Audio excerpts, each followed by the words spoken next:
go. I want to call the HR committee to order. And the first resolution is a resolution establishing, Public comment sheet. You gotta Is there go any- over that first. And she's already, nobody. she's gotta say it. There was no one signed up for public comment. So we're on to the first and only resolution. A resolution establishing compensation for a part-time juvenile court magistrate position. Move for approval. Second.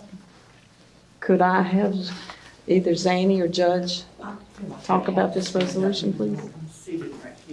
Thank you. Thank you for convening for us. I know it's mid-year, but let me first say that there's no new money that we're asking. This is a resolution for a part-time judicial magistrate. I provided you with some handouts just to give you an idea. Since we opened our third courtroom back in April, you have a calendar that I've given you for every month to show the number of hearings at the bottom of the page that we've had. And I know it's a little rudimentary and sort of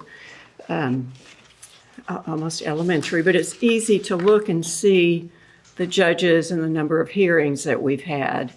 And they're quite substantial. The second handout is just a snapshot of the month of December and the events that were scheduled, what types of events, and the numbers. The third is just some information for you regarding some other courts, what they have, how many magistrates they have, and I threw in the number of courtrooms just because in case you haven't been by Beasley Drive lately, we have demolished the building site where we're going to be, and it is so very exciting. So this position is actually a position that we've had for many years. As you know, I think all of you know, the types of cases that we're doing take a lot of time. And so there may be 4 or 5 cases on a docket in the morning that take 15 minutes or they take 6 hours. And it's hard to know. So we need a little additional help. Does anyone have any questions? Yeah, you have child respondent, defendant, petitioner. So what's the respondent? So, our cases, we have many civil cases. And so your respondents would be the person, comparable to a defendant in a lawsuit. Okay. I guess I have a question. Well, one, you're building the new building. How many courtrooms are in that one? Is it 4? No, we have 6. Space for 6. We have 6 planned. Mm-hmm. We will not open with 6, and we are determining how many we need to open with. So you're working on that now? Yeah, to be responsible, but also to make sure we have enough. And is this more like a position for when y'all have a conference or out on vacation? No, Is this, this is a person that will be hearing cases, dockets. how many hours a week are you telling me? Is this gonna be a part-time? It's part-time, and I'm hoping it will be at least 2 and move on into a full-time position probably this next coming budget year.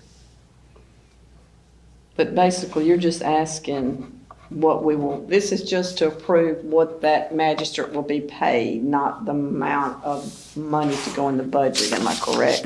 We don't need any new money at this time. You've got enough That's in your right. We have- budget? That's correct.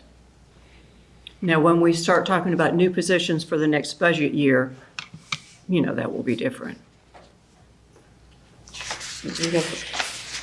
When do you anticipate filling this position? As soon as we can.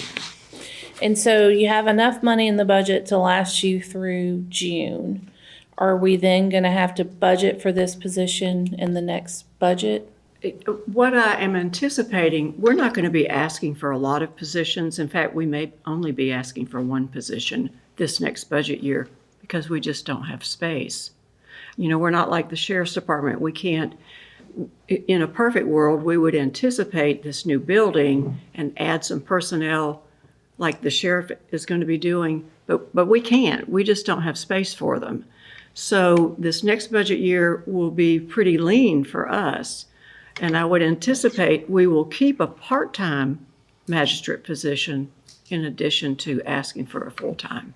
But how will the part-time magistrate be funded next year? Will you It still would have? we'd have to incorporate that into our budget, Okay, so potentially your budget will increase. potentially.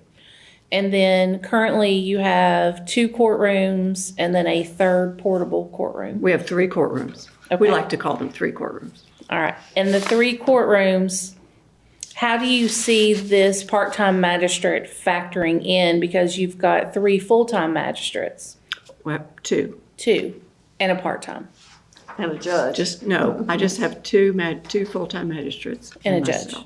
So there's 3 full-time people wearing black robes utilizing these courtrooms. Utilizing 3 courtrooms. Yes. Great question, because now we're getting back to where we were before we made another full-time magistrate, sharing 4 judges with 3 courtrooms. Yes. And so we have a little experience with that. Which also goes to where will they have an office / I know it's not even an office, I'm not even gonna call it an office, it's a desk in a corner. Yep. It may be our last remaining 150 square feet. Maybe not even that. And what do you anticipate them type of cases that they would hear? All types. Okay. Okay. And you think you can hire someone, part-time, can do private practice part-time? Part of this, that's the challenge. Another great question. Part of the reason for doing it right now is so that this person can figure out what we do. You know what I mean? There's a learning curve with what we do. And so these few months, just figuring out the layout of the land is going to be important. But yes, you're right. It's almost impossible to do it part-time and be in private practice. Yeah, and you're also gonna have to get somebody that's used to doing the juvenile. It's a different animal than, that's Yes, not it probably is. the right word. It's a different situation than with adults, It isn't is. it? Because you have insurance, and you have, A lot. yeah, you have. A lot of different cases. Yeah. So you want to get somebody that's had that experience and, In a because there's a perfect- lot of counseling that goes on, isn't there? That's right. Yeah. There's a lot of learning. And a lot of scheduling just to have an open courtroom. Yes. Who's gonna do the scheduling? Who does that? Well, we've got some good folks, you know, we have a judicial administrator and the clerk's office, they do a great job. So, we make it work, we always have.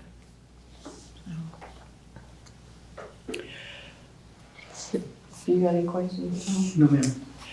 We have Claire here. I would like to hear from HR as to any impact.